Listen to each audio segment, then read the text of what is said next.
வெள்ள ஈயை கட்டுப்படுத்த மருந்து விசிறும் செயற்பாடு இன்று தென்மராட்சி பிரதேசத்தில் ஆரம்பித்து வைக்கப்பட்டுள்ளது.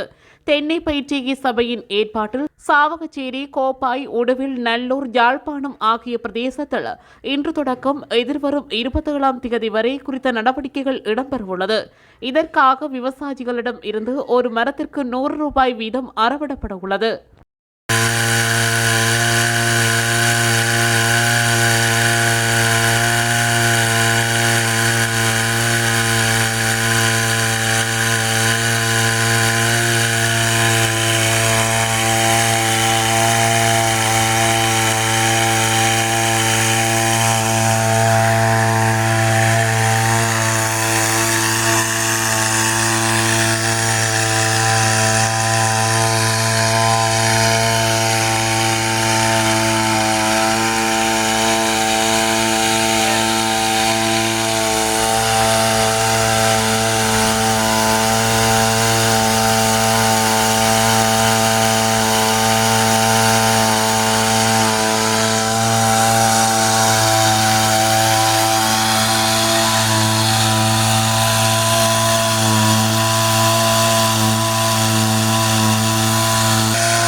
இதுபோன்ற செய்திகளை உடனுக்குடன் அறிந்து கொள்ள தமிழ் பிளஸ் யூடியூப் சேனலை மறக்காம சப்ஸ்கிரைப் பண்ணுங்க, கமெண்ட் பண்ணுங்க, ஷேர் பண்ணுங்க.